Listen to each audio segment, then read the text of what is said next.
Bom dia, pessoal. Bom dia a todos. Sejam todos muito bem-vindos ao webinar de controle de sincronismo para máquina de papel.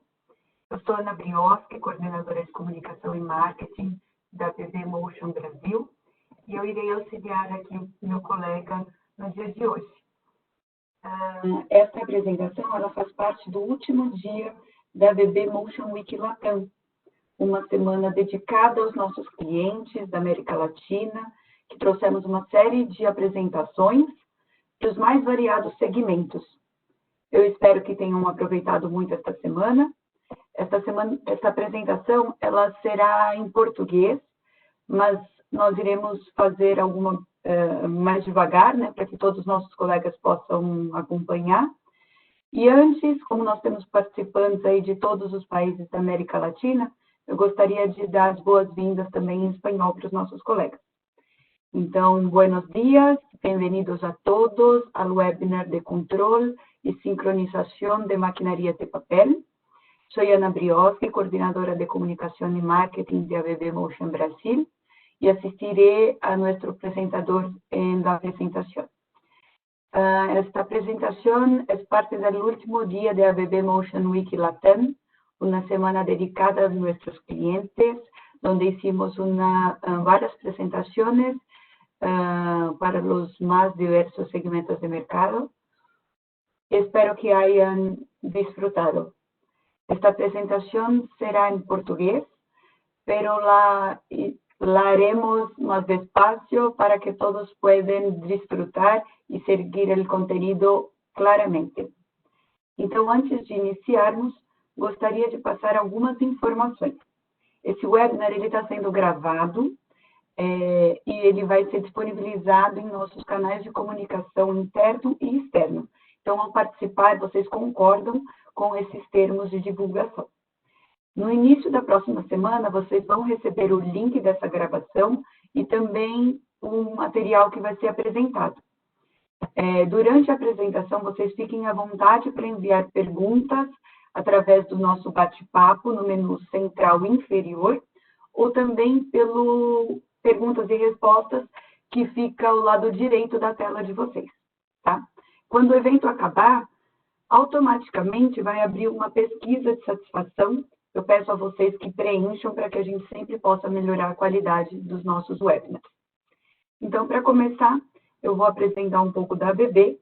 A ABB ela é uma empresa suíça-sueca, que fornece soluções aí para o mercado, soluções, produtos, sistemas, serviços, há 140 anos no mundo, para concessionárias, indústrias, empresas de transporte e infraestrutura.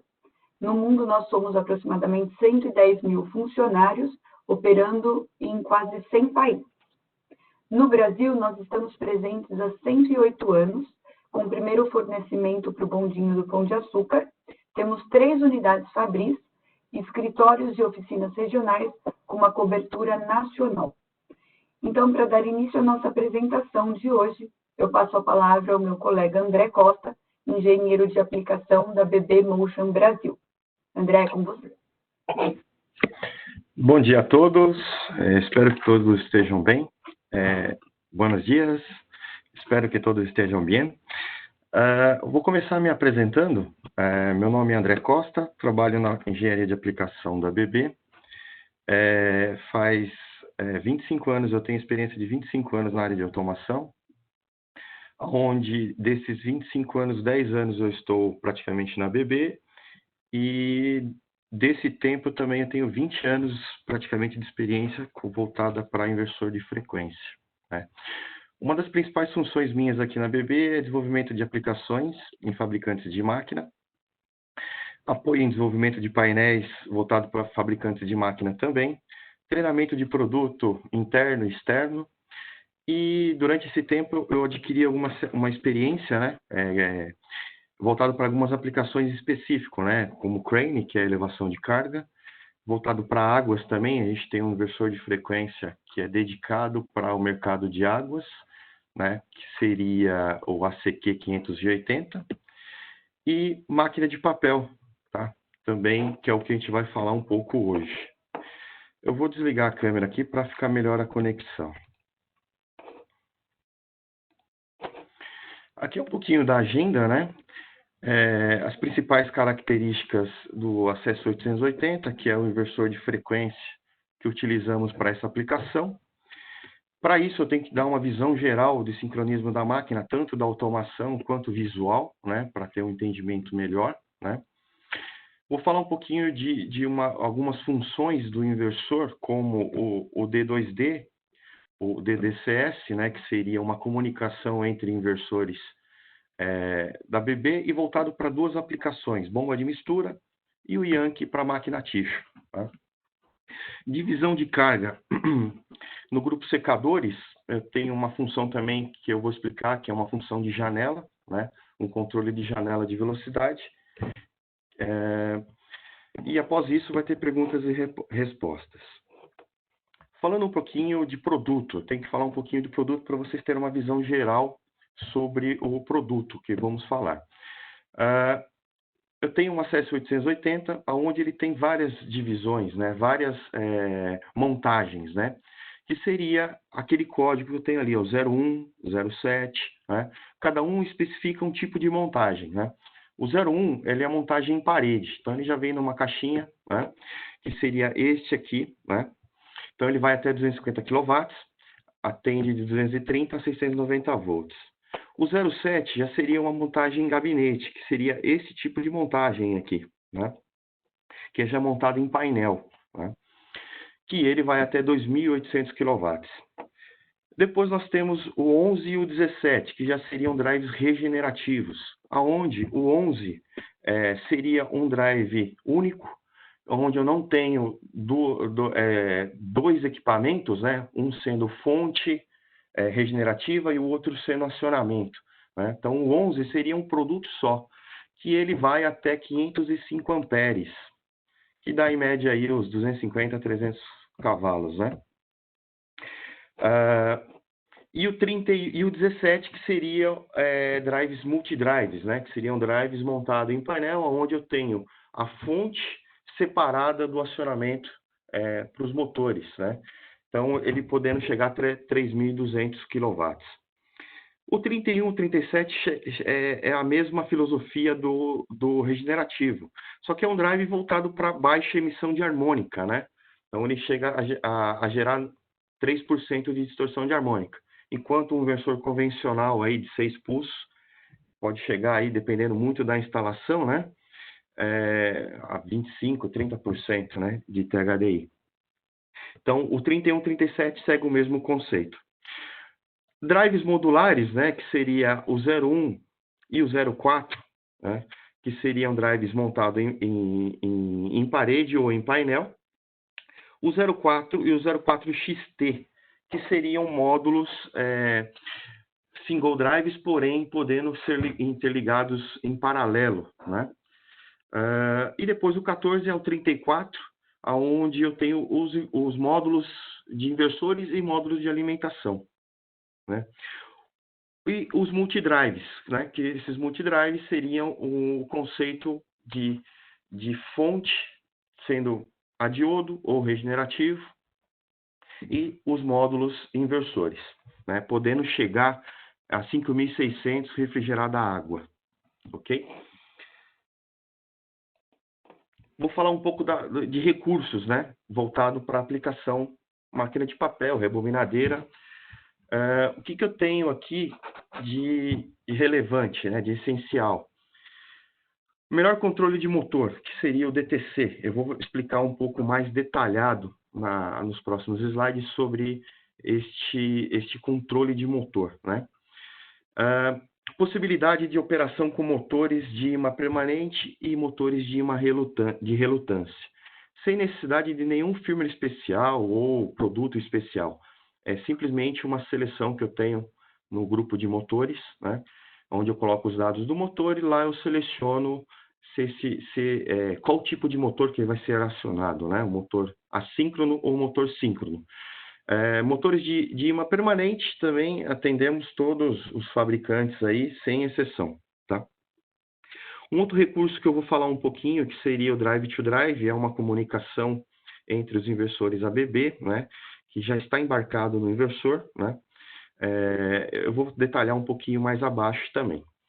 Robustez, né, o que eu gosto de falar muito, que o DTC é o principal componente aí dessa robustez desse drive, né. Além disso, eu tenho ventilação redundante, né, que é importante eu ter uma ventilação eficiente e redundante. Placas revestidas com verniz, onde eu tenho uma isolação 3C2, né, 3S2, que é voltado para gases químicos e partículas sólidas, né. Então, eu já tenho isso padrão no produto, né. Capacitores IGBT de longa duração, né, que estão, devido ao DTC, eu tenho que ter componentes eletrônicos, né, de qualidade, onde eu tenho que ter performance e confiabilidade, né. E HM Bluetooth já acompanha esse produto também, já vem com HM Bluetooth, onde eu tenho uma conexão através de um aplicativo chamado DriveTune, né, que eu posso atingir até 70 metros aí de área visada. Quando eu tiver paredes, portas de painel, isso vai reduzindo, né? Então, eu tenho já, ele já acompanha com o produto. E uma informação que eu gosto de passar sempre também é o cartão de memória. Eu tenho um cartãozinho de memória, aonde eu tenho, o que eu tenho dentro desse cartão de memória, que ele é espetado já, né, padrão no inversor, aonde, o que eu tenho dentro dele? Eu tenho todo o backup, eu tenho toda a parametrização, todo o aplicativo que eu fiz num PLC interno que eu tenho dentro do inversor, se você desenvolver alguma coisa lá. E qual é a vantagem disso, né? Num problema, né, de um inversor, numa madrugada aí qualquer, onde está a manutenção, né, ela vai trocar um inversor que deu um defeito, né? Ou você restaura o backup, né? Então, ou você pega esse cartão de memória. Simplesmente você vai tirar o cartão de memória do drive danificado e colocar no drive novo. Ele vai carregar todas as informações automaticamente quando você ligar o inversor. Então, ele vai recuperar toda a parametrização, ele vai já dar um endereçamento de rede. Então, é instantâneo. Ele ligou, ele já carrega esses dados na memória e você já pode rodar o drive. Então, você ganha em agilidade, né? Então, você não precisa ter o teu pessoal de manutenção preparadíssimo para poder reprogramar o inversor. Então, simplesmente ele tira mecânico, né, uma memória e coloca no outro inversor e ele já sai pronto para rodar. Parte de safety, né, eu já tenho o STO incorporado no inversor, SIL3PLE, né, então eu já tenho os dois contatinhos lá de segurança no inversor, que me dá uma categoria de parada 0.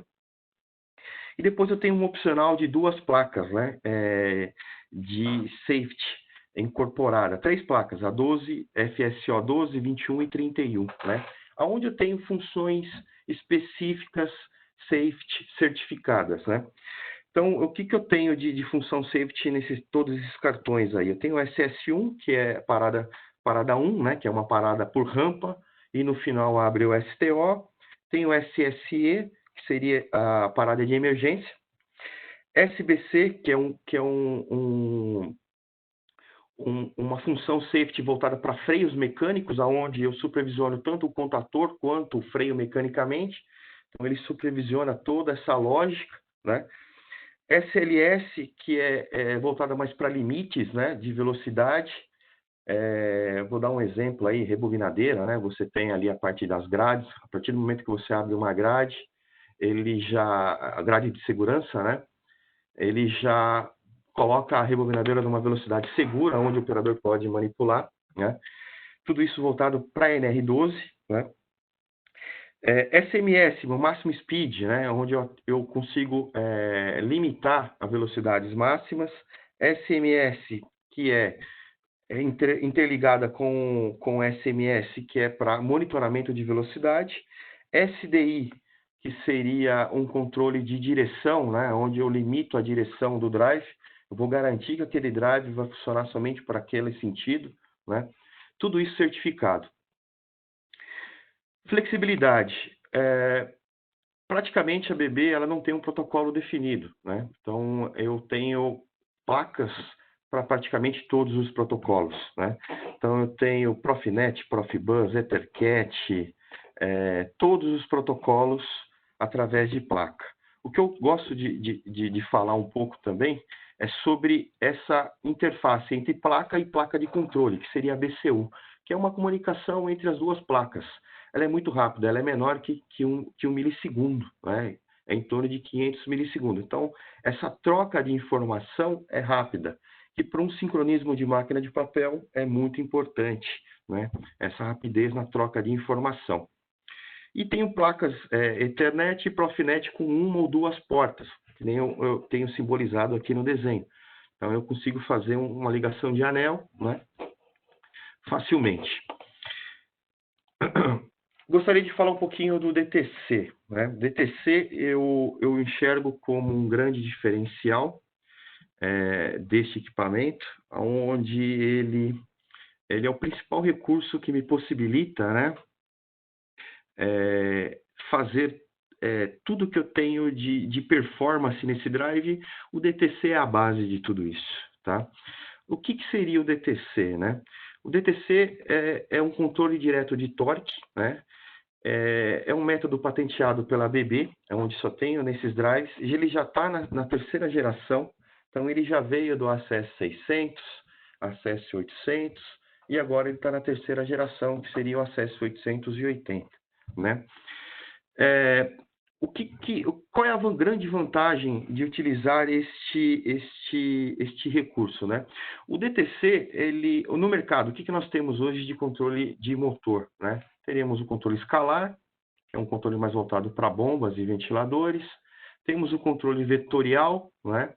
Vetorial sensorless ou vetorial com encoder, que não é um controle muito voltado para máquinas seccionais, que seria máquina de papel, trefiladeira, máquinas que envolvem sincronismo e controle de velocidade apurado. Temos o controle vetorial de fluxo, né? E temos o DTC. Qual é a principal diferença que eu tenho entre esses controles? O DTC, a maior diferença, né? Uma das maiores diferenças do controle DTC para esses outros controles é que eu não tenho um PWM fixo, né? Eu não tenho uma portadora fixa, né? Que seria aquele 4 kHz, 2,5 kHz, depende muito do fabricante. Então eu tenho uma faixa que ele trabalha de 4 a 16 kHz. E como é que ele comuta, né, essa portadora? De acordo com o estado eletromagnético do motor. Então eu não tenho uma portadora fixa. Quando eu tenho uma portadora fixa, o que eu tenho de perda, né? Eu tenho um atraso nas respostas, né? Devido ao que? Eu tenho um chaveamento constante. Eu vou sempre ter um chaveamento constante. Independente se eu tenho uma reação na ponta do eixo do motor, ele vai estar lá sempre chaveando o IGBT a uma portadora fixa. Já o DTC não. O que eu ganho com isso? Tempo de resposta, né? Se você olhar o gráfico aqui, eu tenho uma resposta DTC e tenho uma resposta PWM. Então, ele vem integrando o PWM.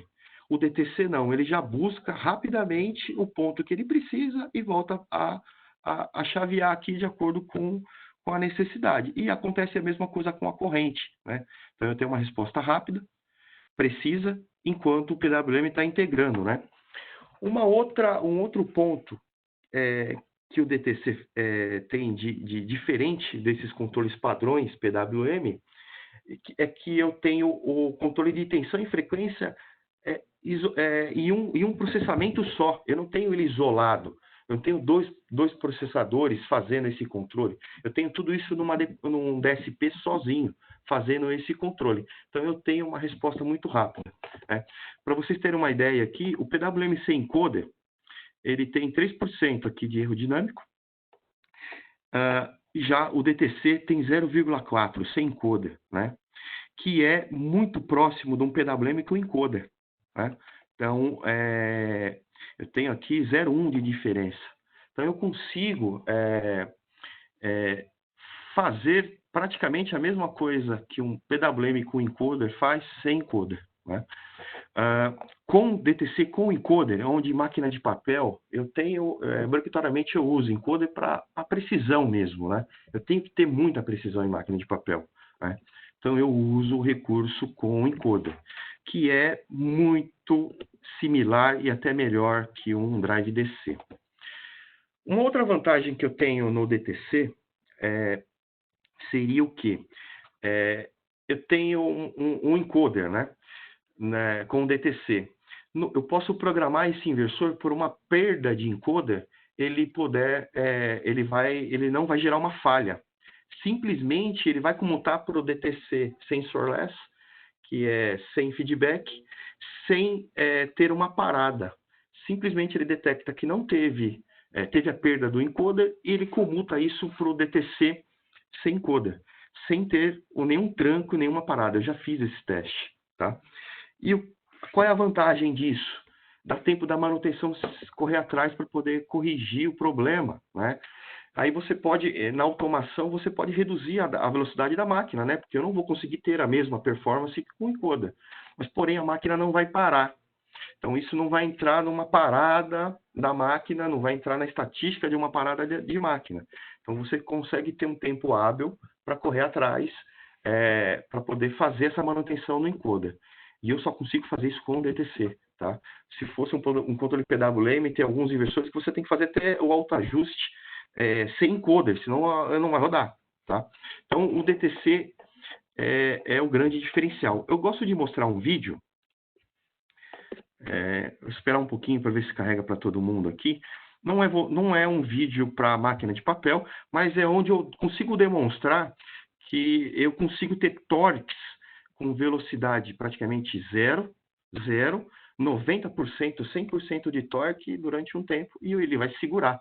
Então, eu não preciso de um feedback do rotor para fazer esse controle. E os controles PWM, eles necessitam de encoder.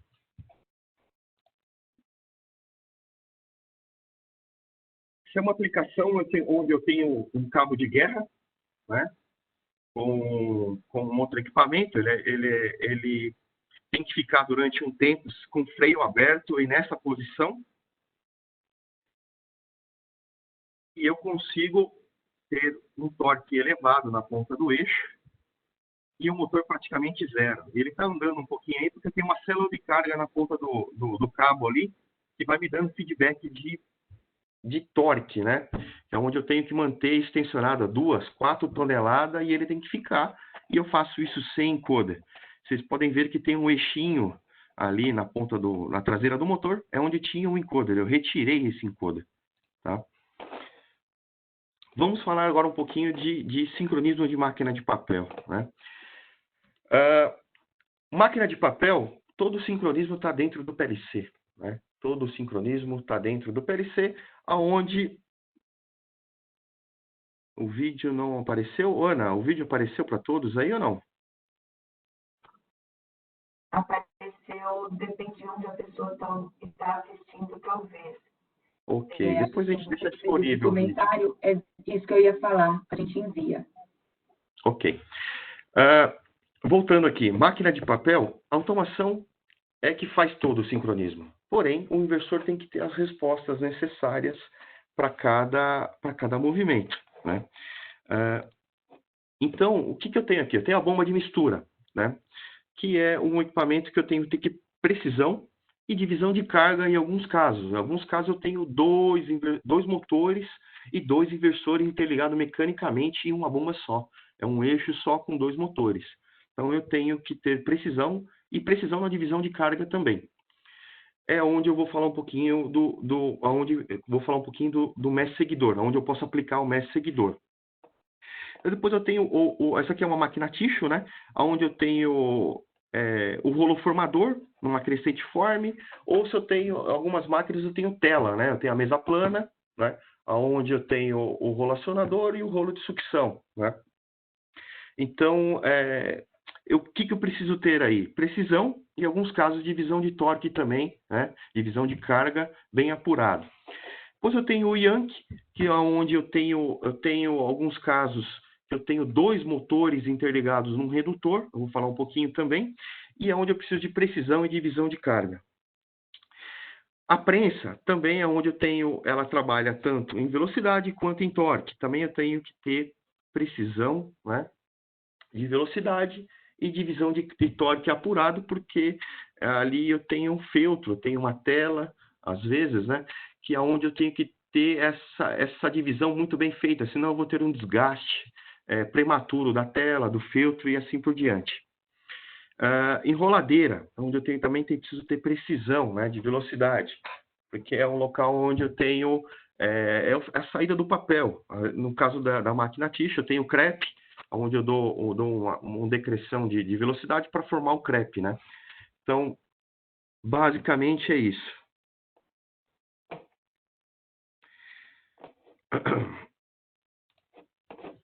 Mesa plana. Máquina craft, né? Já é um conceito de máquina um pouco diferente, onde eu tenho a mesa plana, né? Eu posso ter uma ou duas mesas planas, né? Depende muito da máquina. É difícil de falar da máquina em si, né? Porque eu tenho vários conceitos de máquina, né? Várias formas mecânicas, várias tecnologias de cada fabricante, né? Então, eu estou tentando aqui só mostrar para vocês, aqui na parte de acionamento, aonde eu vou onde eu tenho que ter precisão e divisão de carga, né? Então, na mesa plana, eu tenho divisão de carga com rolo de sucção. Então, eu tenho uma divisão entre mestre e seguidor ali, entre acionador e sucção. Eu tenho divisão de carga entre as prensas, eu tenho uma ou duas prensas, depende muito da máquina. Onde eu tenho dois rolos grandes, né? Tem máquina que eu tenho um acionamento por dois rolos. Tem máquina que eu tenho acionamento tanto no superior quanto inferior, né? Onde eu tenho uma divisão de carga. Depois eu tenho a parte de grupos secadores, né? Que eu posso ter grupos secadores com um motor, dois motor, três motor, quatro motores na tela superior, mas quatro motores na tela inferior. Tudo vai depender muito da configuração mecânica, do projeto da máquina, da velocidade dessa máquina, né? Rolo prensa, né? Onde eu tenho a parte de amido ali, né? Impregnação de amido. E a enroladeira, que fica lá no final, lá, que é onde eu tenho que ter precisão de velocidade, né? Aqui é só para demonstrar mais ou menos um conceito aí, né? Então, eu tenho um supervisório, tenho uma EHM, tenho um PLC, um SDCD, tudo depende muito do projeto, né? Onde eu tenho um sincronismo, eu tenho uma rampa mestre, né? Que sai a velocidade, né? Do PLC, onde eu saio todas as rampas, né, de velocidade, e eu tenho ali as seleções, sincronismo, independente, né, marcha lenta, marcha normal. Eu tenho aqui o relacionador e a sucção, onde eu tenho uma divisão de carga. Eu tenho a prensa, né, primeiro e segundo rolo, onde eu tenho uma divisão de carga também, né? Entre a prensa e o grupo secador, eu já tenho o draw, que é um ajuste fino de velocidade entre eles, né? Que é uma botoeira ali que eu ajusto para mais e para menos. E os grupos secadores. Aqui é só para dar uma visão geral, tá? Eu gostaria de falar um pouquinho também de rebobinadeira. Toda máquina de papel tem uma rebobinadeira, né? Aqui é um case real, tá? De uma rebobinadeira, onde eu tenho um desenrolador acionado e um motor de 450 kW. Existem rebobinadeiras aqui onde eu tenho freio mecânico, né? Então, depende muito do projeto. Esse projeto aqui é um projeto muito bem elaborado, tá? Porque ele é regenerativo, ok? Então, toda essa energia vai para um barramento DC e o excedente volta para a rede, né? Aqui, eu quero demonstrar o quê? Né? Que eu tenho um motor de 450 kW no desenrolador e dois motores no rolo suporte, né? O desenrolador sempre vai trabalhar segurando o material, sempre tensionando ele, né? Então, ele vai estar sempre regenerando. Esse motor, ele não vai tracionar, ele vai regenerar. Ele vai ser um gerador de energia, praticamente, tá? E mesma coisa os rolos suporte. Eu tenho um rolo suporte onde ele está tracionando e o outro, que ele tem uma diferença de velocidade entre eles para ajustar a dureza, junto com o rolo em cima aqui, que é o rolo prensa aqui em cima. Então, ele sempre vai estar, um dos rolos vai estar regenerando. né? E eu tenho outros motores, né, na enroladeira, que seriam os motores dos ventiladores de refile, das facas, né? Tem os motores das facas, né? Que no caso dessa máquina aqui, eu tenho, acho que se não me engano, 2 motores de 45 kW, que é dos ventiladores de refile, e tenho um ventilador da faca, que é um de 30 kW. O que eu quero demonstrar aqui, que o que? Esse motor de 500 kW e esses dois de 150 kW, eu tenho 700 aqui, né? 750 kW de carga nessa enroladeira. Mas olha o consumo que eu tenho aqui dessa máquina, 87 kW. Quando essa medição foi tirada quando ela estava a 1.300 metros, essa máquina vai ter 2.500, tá? Ela estava a 1.300, né? Praticamente é só o consumo dos ventiladores.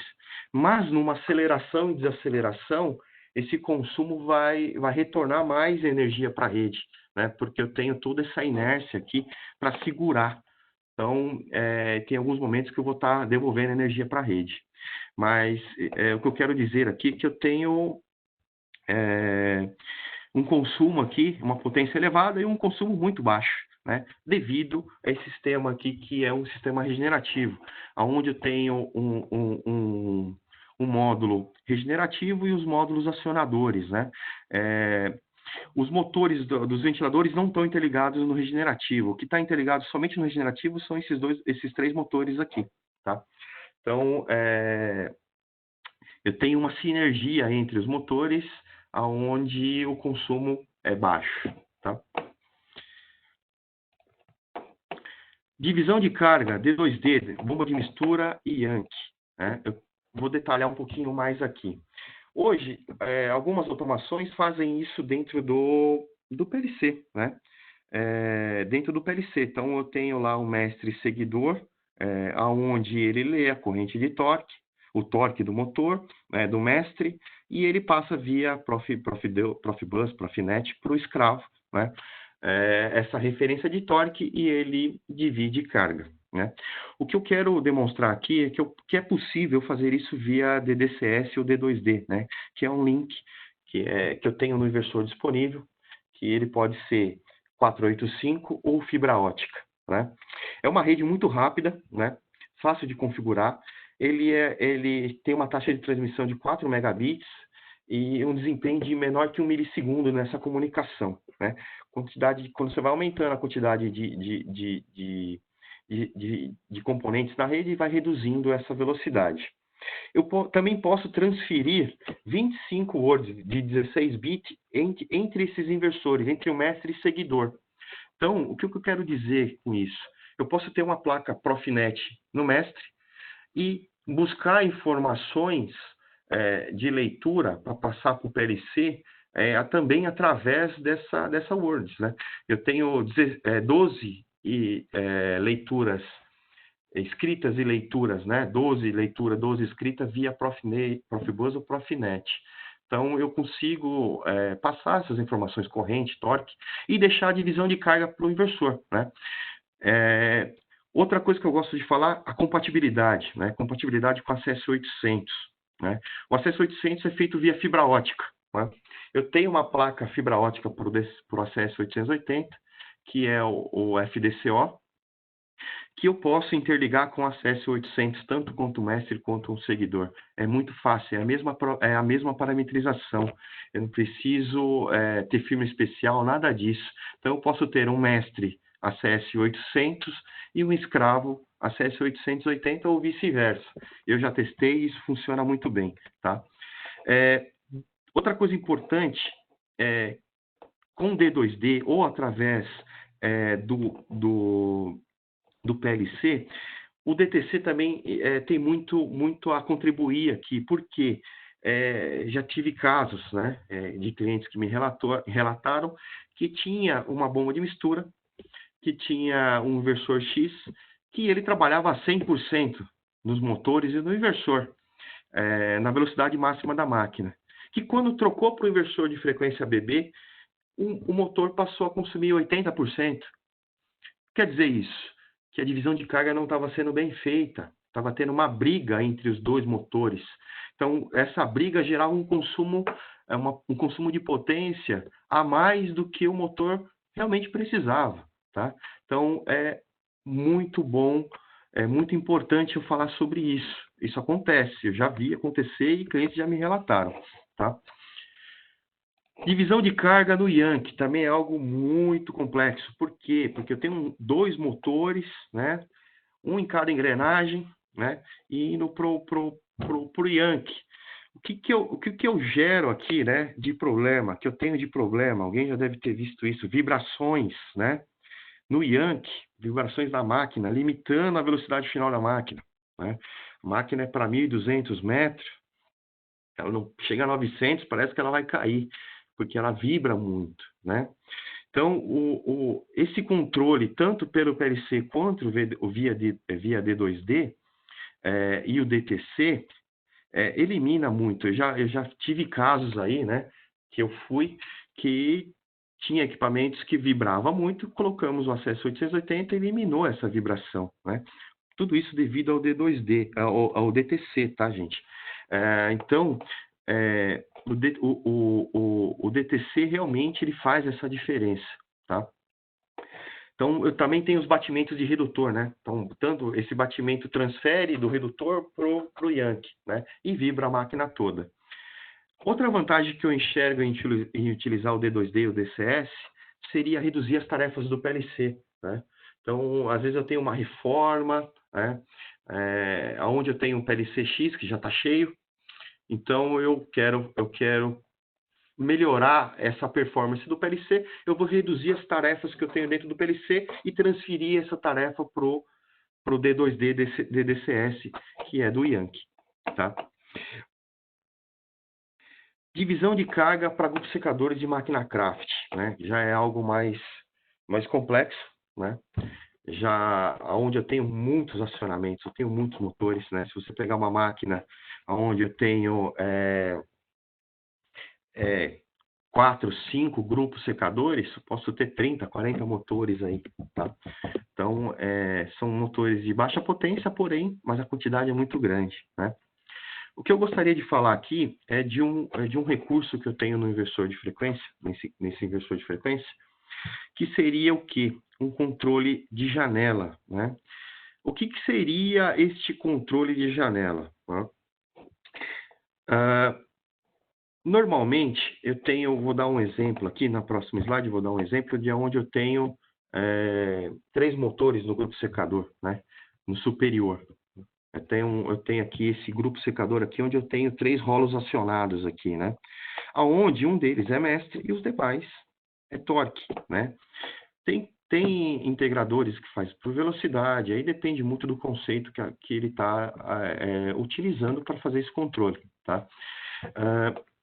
O que acontece, né? Quando eu estou em torque, né? Ele sempre pega como base o controle de torque do mestre. E eu tenho essa tela, né? Ela sofre desgaste, né? Então ela tem um esticador dessa tela. Então, se esse torque variar muito no mestre, ele vai repassar esses torques para os demais. E o que acontece quando eu trabalho por torque, né? É um fenômeno que é natural quando eu trabalho por torque, que é o quê? Quando eu estou em torque, se eu tenho um torque muito baixo, qual é a tendência? É esse motor baixar a rotação. Sem limites, né? Ele pode até zerar. E quando eu tenho um torque muito elevado, existe e ele patina, né? Existe uma perda de aderência ou algo assim, qual é a tendência desse motor? É ele disparar, ir para a velocidade máxima. O controle de janela, o que ele faz, né? Eu delimito para ele uma faixa aonde eu possa trabalhar, né? Que se ele passar dessa faixa, vamos supor, eu coloquei 900 RPM. Se ele chegar a 905, ele vai detectar que ele chegou, né, nesse limite e não vai deixar chegar a 906, 7, 8 ou velocidade nominal. Simplesmente ele vai no regulador de torque, ele vai reduzir esse torque para quê? Para manter a velocidade do motor na referência que está mandando, 5 para cima e 5 para baixo. Tá? E é a mesma coisa para baixo. Se ele perder torque e vir baixando a rotação, 1895, 94, opa, retorna para essa faixa, né? Qual é o ganho disso, né? Eu não tenho problemas de quebra, né? Oscilações de velocidades pelo um problema de externo, mecânico. Vai gerar problema, mas você vai ver no gráfico que o motor realmente ele está trabalhando na faixa de velocidade que era para trabalhar, tá? Próximo slide aqui, eu detalho um pouquinho mais isso, tá? Que seria mais ou menos isso aqui que eu falei para vocês, né? Mestre, seguidor, seguidor. Cada um tem um conceito. Uns utilizam o conceito de mestre, onde recebe papel. Outros utilizam o conceito de o mestre ser a saída do papel. Isso é aberto, porque quem faz esse controle é o PLC. O que eu gostaria de falar aqui um pouco mais seria o quê? É possível fazer o mestre seguidor aqui via DDCS, D2D? Sim, vai dar um trabalho aí para fazer isso, né? Mas eu acredito que dê para fazer sim. As referências ainda vão continuar vindo do PLC, tá? Tanto de velocidade, agora de torque eu consigo passar entre eles, né? Não tem problema nenhum. Mas a referência de velocidade teria que ser passado entre o mestre para os demais seguidores, né? Então eu consigo fazer esse sincronismo através do D2D, né? Eu tenho mais 5 minutos aí, eu gostaria de falar de um não está no script ali, né? Mas eu gostaria de falar de um conceito novo, né? Que chama Virtual Commission for Drives, que é uma coisa nova, tá? O que seria isso, né? Eu tenho 3 ferramentas aí hoje. Uma para trabalhar com inversor de frequência, que seria o Drive Composer Pro. Eu tenho o Automation Builder, que seria para trabalhar com os PLCs ABB. E o Robot Studio, que é uma ferramenta que é muito utilizada na robótica para virtualização real mecânica, né? Onde eu tenho visualização e mecânica inserida, né? Tanto como inércia, essas grandezas, né? O que seria essas ferramentas, né? Eu consegui virtualizar os drives e os motores sem ter eles fisicamente, né? Eu vou criar lá o meu projeto dentro do Drive Composer Pro, onde eu vou colocar dados de motor, eu já vou colocar tudo. Dados de rede, eu vou configurar toda a rede, rampas, né? E eu vou conseguir simular isso sem ter os inversores de frequência na minha frente. Vou conseguir comunicar com virtualizado, né, com o PLC, sem o PLC estar conectado fisicamente, né, tudo isso através do computador. Eu vou simular essa comunicação via Profinet com os inversores. Eu vou conseguir simular situações reais de entradas e saídas do PLC, e isso vai simular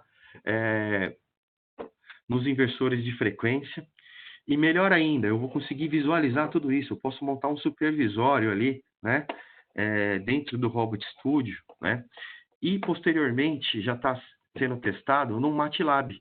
Então eu tenho o MATLAB, que é uma ferramenta de desenvolvimento, que é muito utilizado para desenvolvimento tanto elétrico, né, desse eletrônico, né, desses processos, né. E eu vou conseguir virtualizar tudo isso, tá? E melhor ainda, né? Eu vou ter como reutilizar tudo isso que eu fiz no virtual, hora que eu for para o teste plataforma no meu fabricante de painel, né? Ou até real no campo, e simplesmente eu vou fazer um download do que eu fiz dos meus testes virtuais e eu vou descarregar, né? No PLC, no Drive, e ele vai funcionar normalmente. Então, o que eu ganho com isso? Eu tenho uma economia de tempo, né? Eu ganho um tempo danado, né? Para realizar esses testes, né? Não preciso ter fisicamente, né? Não preciso comprar para fazer isso, eu consigo testar tudo antes, né? Então, eu reduzo também riscos, né? Então, eu consigo verificar a lógica, detectar erros, né? Então, eu consigo reduzir meus riscos e ganhar qualidade, né? Tenho maior eficiência, né? Porque eu consigo simular, né, visualmente tudo isso. Vou acelerar o meu comissionamento, porque eu consigo reaproveitar tudo isso do que eu fiz do virtual pro real, né? E eu acredito muito nisso, né, nessa ferramenta, né, que ela vai também ajudar muito na parte de treinamento, né? Eu vou conseguir gerar treinamentos, né, em cima dessa plataforma, sem ter algo real na minha frente, sim, tudo virtual, né? Acredito muito que o caminho é esse do futuro, né? Eu conseguir virtualizar e ter realidade aumentada, né, sobre isso. E vai ser uma ferramenta de venda também. Acredito muito que é uma ferramenta de venda, né? Para integradores, fabricantes de máquina. Vai ser é o caminho do futuro, tá? Pessoal, era o que eu queria passar para vocês, né? Esse tema é muito grande, é muito vasto, não dá para falar em 45 minutos, né? Eu tentei, nesses 45 minutos, falar um pouquinho do Drive ABB, né? O que ele pode contribuir para a confiabilidade e qualidade numa máquina de papel.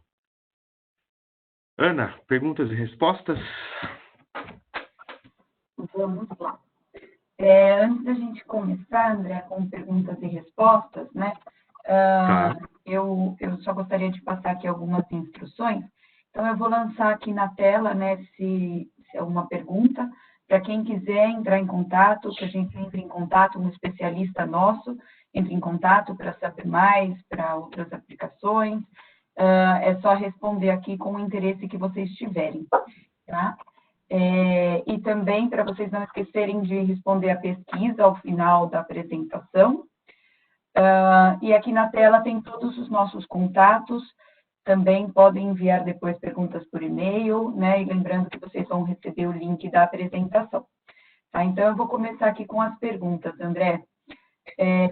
A primeira delas é a seguinte: as outras linhas, a CS 580 e o 380, também suportam um motor síncrono de relutância? Sim.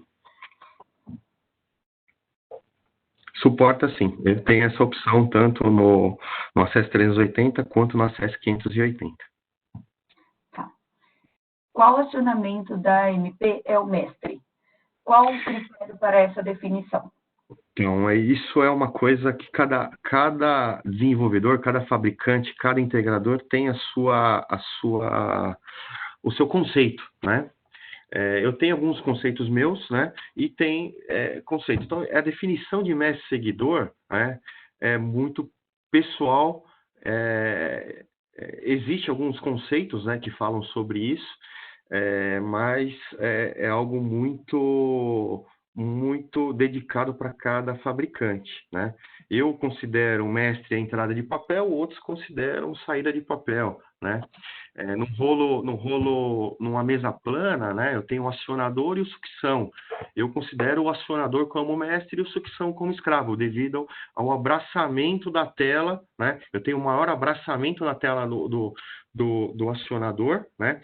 Fora que o rolo de sucção, ele tem sucção, ele é um rolo furado, né? Então ele tem menos aderência.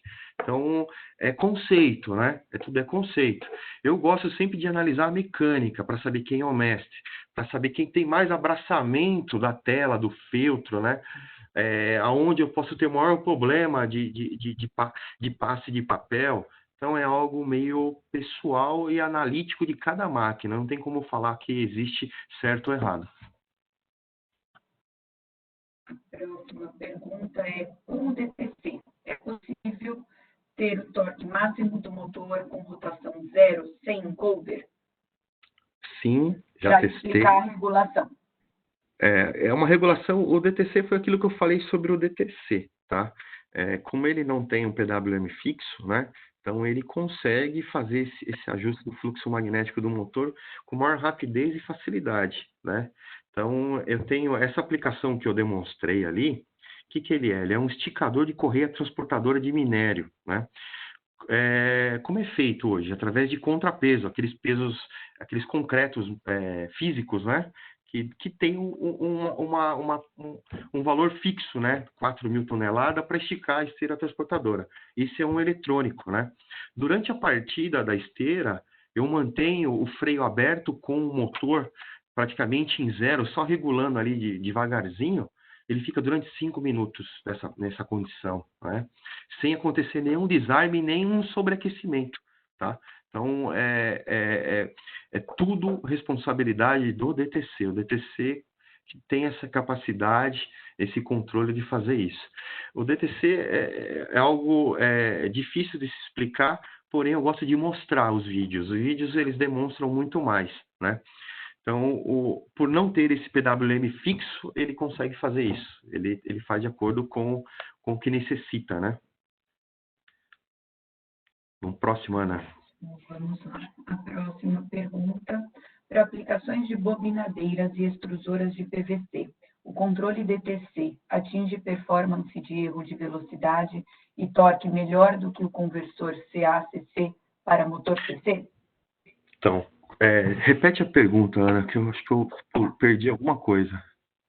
Para aplicações de bobinadeiras e extrusoras de PVC, o controle DTC atinge a performance de erro de velocidade e torque melhor do que o conversor CA-CC para motor CC?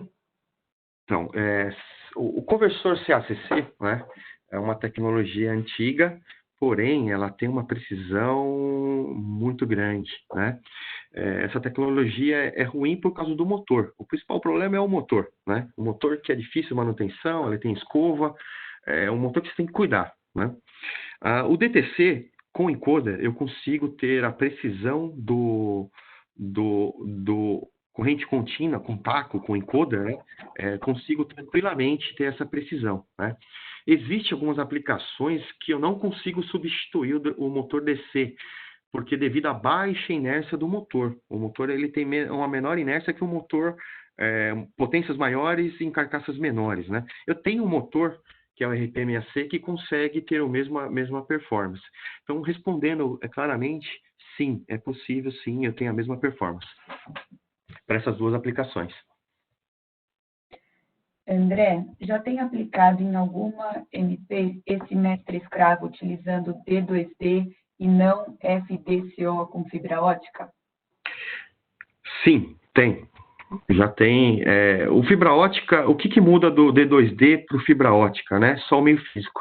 O protocolo é o mesmo, tá?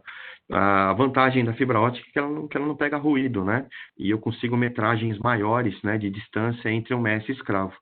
Mas o protocolo que corre entre os dois, tanto a fibra quanto o D2D, é o mesmo, tá? André, como é a divisão de torque entre grupo superior e grupo inferior em secaria máquina Craft? Acho que eu falei um pouquinho ali já, né? Então, eu não sei se essa pergunta veio antes ou depois, mas que nem naquela imagem, né? Vou ver se eu consigo retornar aqui. Peraí, André, você acha que não vai conseguir porque eu tô com o controle. Peraí. Você tá com o controle? Tô te devolvendo ele aí. Chegou, tá no slide 21? Isso aí. Tá. Então, eu tenho os mestres e os seguidores, né? Como as telas são separadas, né? Então, eu tenho que ter dois mestres. Eu tenho um mestre no grupo superior e um mestre no inferior, né? Aí, que nem eu volto a falar, depende muito da automação. Tem uns que gostam de passar, de ter eles individuais, né? Eu gosto do mais individual, outros passam o torque de um para outro. Então, é conceito, tá? É conceito e cada um tem o seu conceito. Eu, particularmente, gosto de ter um mestre para o superior e um para o inferior, porque eu tenho muita precisão no controle DTC. Então, eu consigo fazer isso, né? Eu já fui em máquina que estava todo mundo em velocidade, estava rodando, né? Então, é conceito, gente. Conceito. E tem uma coisa muito, muito relevante, que é o quê? Velocidade da máquina. Máquinas mais lentas, ele aceitam erros maiores. Máquinas mais rápidas, né? 1.200, 1.400 metros, elas não aceitam tanto erro, né? Então, tem que ser avaliado isso aí, tá? Então, é avaliação, gente. Próximo, Ana. Próxima pergunta. Acredito que a velocidade de comunicação entre PLC e drive é fundamental na aplicação em papel. Qual protocolo normalmente é utilizado? Sem dúvida é muito importante, né? Em algumas máquinas eu tenho muitos equipamentos pendurados no cartão, né? Então essa velocidade vem baixando, né? Os protocolos mais usados que eu vejo hoje é o Profibus, né? Que é o mais utilizado, que tem mais máquinas hoje é o Profibus, mas as máquinas novas, Profinet ou Ethernet. Esse é o caminho, né? Porque eu tenho maior facilidade, né, de interligação, de ter um acesso remoto, né, de interligar os equipamentos para monitoração, né, o próprio Drive Composer, eu posso colocar ele na rede Ethernet, Profinet, direto no meu computador, eu vou enxergar todos os inversores, né? Eu vou enxergar todo mundo na rede, eu vou acessar todo mundo na rede. Já no Profibus eu não consigo fazer isso, eu teria que passar pelo PLC, e conseguir fazer isso. Então eu teria que ter casar, né, o PLC ABB com PLC com inversor ABB para poder fazer isso, né? Então, e mesma coisa os concorrentes. Então, o Ethernet eu acredito que é o caminho, o Profinet é o caminho das máquinas novas, é esse protocolo. A próxima é: gostaria de saber qual ferramenta software é utilizado para manutenção, para avaliar variáveis, torque, velocidade, códigos de erros, que possa auxiliar na manutenção. Eu tenho o Drive Composer, né? Ele tem duas versões, o Drive Composer Entry e tem o Pro. O Entry ele é gratuito, tá? Só que o detalhe, ele só acessa ponto a ponto na frente da HM através de USB. Já o Drive Composer Pro, eu já consigo acessar ele via Ethernet. Eu já consigo acessar vários inversores ao mesmo tempo.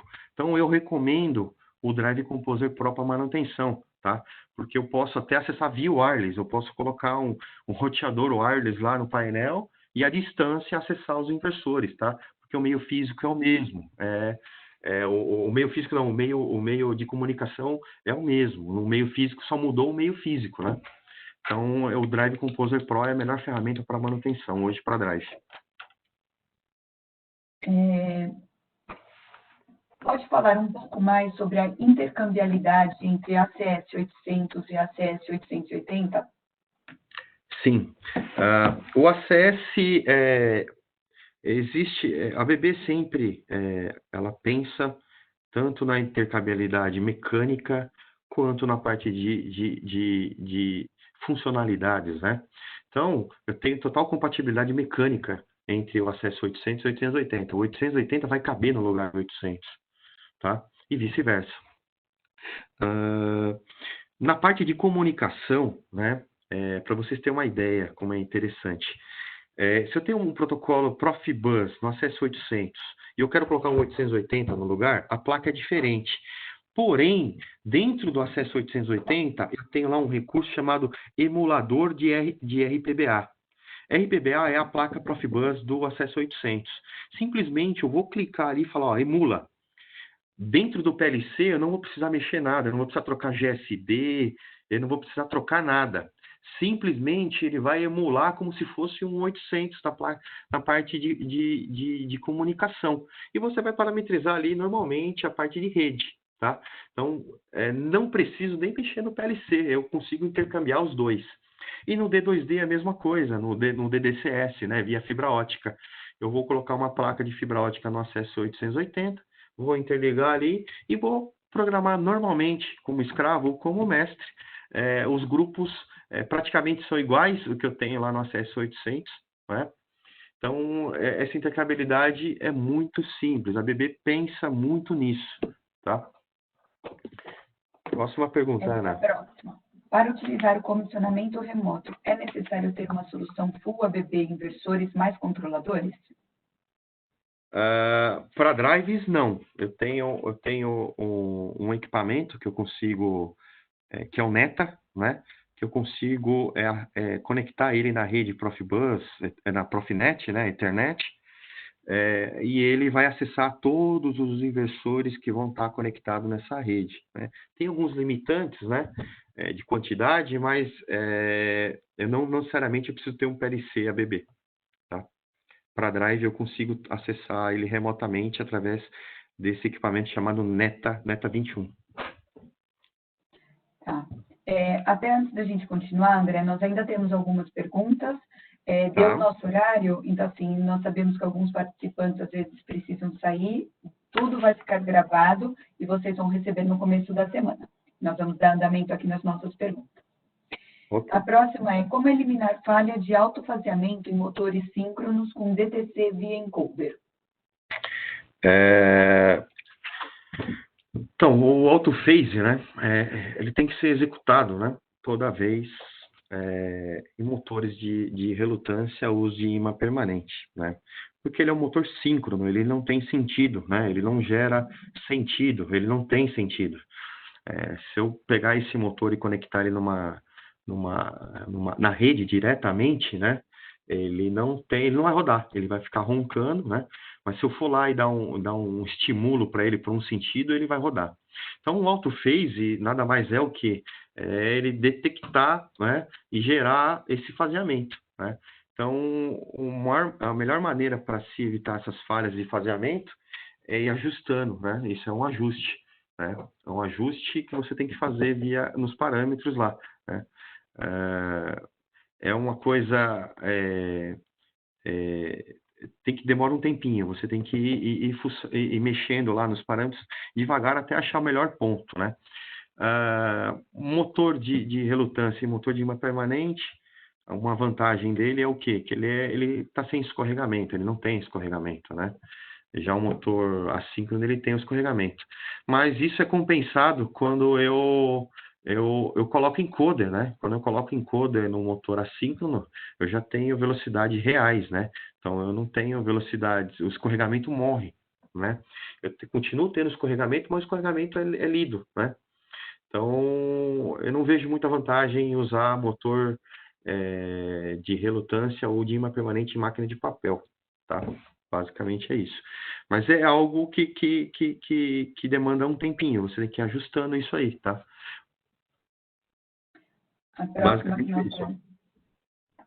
A próxima, André, aqui que nós temos é bem interessante nesses tempos de pandemia, o comissionamento virtual. Ele envolve a utilização de ferramentas e simulações via software e colocação de carga no momento de implantação no físico? Sim, eu tenho esse Virtual Drive, né, que é um add-on que eu coloco dentro do Drive Composer Pro, né, ele já abre, né, via essa DLL, tem uma DLL que você consegue abrir a comunicação entre outros equipamentos, né. O Hobbit Studio, ele é feito para isso, né, ele gera simulações tanto visuais quanto mecânicas, e ele consegue inserir, né, dados de torque, né, então eu consigo simular torque lá no Drive Composer, tá? Então, quem gera essa matemática de torque é o Hobbit Studio. Mas, dentro do Drive Composer Pro ali, eu tenho um campo que eu gero em newton-metros ali, o torque. Então, eu consigo ver a reação, então eu consigo imputar manualmente o torque. Então, eu consigo ver, monitorar, ver gráfico, eu gerando torque no motor, tá? Então, é bem interessante isso. Então, eu consigo fazer, sim, essa inserção de dados mecânicos, né, de simular carga diretamente no Drive Composer Pro. A próxima, André, quando o encoder está com falha e logo após é trocado, tem algum parâmetro que habilita ele?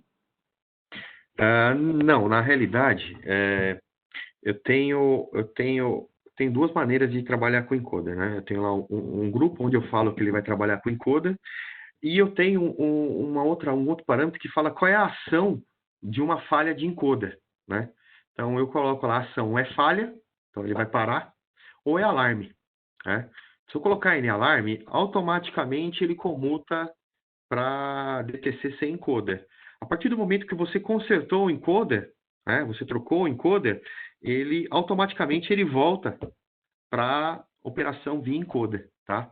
Mas existe um parâmetro que eu falo para ele, se é DTC malha aberta ou encoder lá no grupo 90, tá? Então eu tenho sim um grupo que eu faço isso. Mas eu tenho essa outra facilidade aí, né, de deixar ele em alarme e ele detecta automaticamente se ele está com encoder ou está sem. A próxima existe a possibilidade de quanto é um exemplo que a pessoa dá.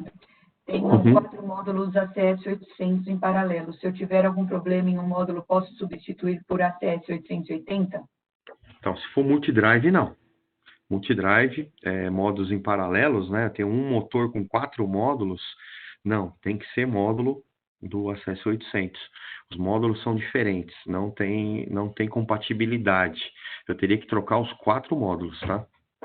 Agora, módulos individuais, sem problema. Aí você teria que trocar, se for módulo mesmo, né? Teria que trocar a placa de controle, teria que trocar o drive inteiro, né?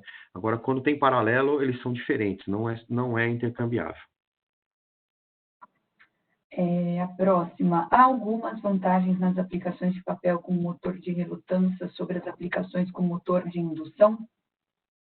Desculpa, não entendi, Ana. Falhou aqui. Há algumas vantagens nas aplicações de papel com motor de relutância sobre as aplicações com motor de indução?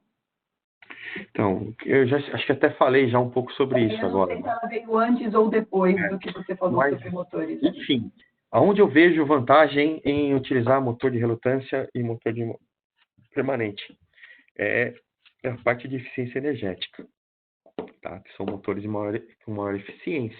Então, eu acredito que no preparo de massa encaixa perfeitamente. Já na máquina de papel, eu não vejo vantagem, tá? Eu não vejo vantagem porque eu tenho o encoder e tenho o DTC. Então, eu não vejo algo que vai trazer de benefício, né? O motor de relutância é um motor mais simples. O motor de permanente já é um motor mais complexo, né? Para fazer uma manutenção nele, não é qualquer um que faz, porque eu tenho imã permanente, é igual serve o motor. Se eu tirar ele do local lá, o rotor do estator, eu tenho que ter uma bancada dedicada para manter esse rotor magnetizado. Então, eu vejo desvantagens, né? Não vejo vantagem, tá? Basicamente é isso. O D2D ainda é feito por fibra ótica. Tem alguma solução wireless? Então, ele é feito fibra ótica ou via EIE, né? EIE é 485, RS 485. Então, eu tenho esses dois meios físicos, fibra ótica, né? Ou RS 485, que dá para fazer via wireless. Particularmente, eu não gosto, mas se tiver a necessidade, pode ser feito, sim. A próxima. Você comentou de rebobinadeira. Já peguei caso onde na primeira tirada a 2.700 metros por minuto houve uma quebra e foi acionada emergência. E o drive tentou frear a desenroladeira. Porém, ocorreu DC overvoltage. Gostaria de saber se o ACS 880 tem uma solução diferente. Então, o que acontece muito, a inércia é muito grande, né? Tanto na enroladeira quanto na bobinagem ali, né? O que acontece? Nesse momento, o motor se torna gerador, né? Às vezes, numa parada rápida ou numa oscilação de velocidade. Aí, o que acontece? A tensão do link DC sobe, né? E gera uma falha ou uma perda de sincronismo. Então, depende muito. As soluções que tem para esse tipo de problema seria 2. O regenerativo, que devolve energia para a rede, então ele tem uma eficiência melhor, e tem resistores de frenagem, né, que é justamente para poder queimar essa energia excedente. A tensão do link sobe quando o motor se torna gerador. Eu tenho que jogar isso para algum lugar, o inversor tem um limite, né? Quando passa desse limite, ele é obrigado a jogar isso para algum lugar. Ou ele joga de volta para a rede, ou ele vai ter que queimar isso em banco de resistência, tá? É necessário fazer ID run com frequência para utilizar o recurso de comutação automática de encoder para sensorless? Não tem necessidade de fazer a identificação do motor. Você fez uma vez, né? Eu recomendo sempre fazer girando, né? Para ele pegar o melhor ponto de magnetização do motor. Então, desacoplado, girando é o melhor. Se não puder desacoplar, pode fazer ele estático. Mas se eu perder o encoder ou com o encoder, ele não preciso parar para fazer o autotuning, não preciso fazer novamente. É feito uma vez só e ele vai trabalhar tanto com encoder ou sem encoder. E a nossa última pergunta que eu tenho aqui, André, é a seguinte. No controle de janela regulando o torque, o retorno para a faixa de regulagem se dá sem perturbação no sistema de controle? É instantâneo ou segundo um PID? Tem um PID. Ele usa o mesmo PID do regulador de velocidade. Tá? Então, ele tem um PID, na realidade é só um PI, né? O D a gente não utiliza. Então, ele tem um PI, então não é instantâneo, ele tem uma curva, né? Ele tem uma resposta. Não é instantâneo, tá? Essa foi a nossa última pergunta aqui, André. Joia. Então, gostaria de agradecer, né, a todos pela participação, pelas perguntas, por esse bate-papo bacana, né? Hoje ainda tem uma série de apresentações aí na Motion Week Latam.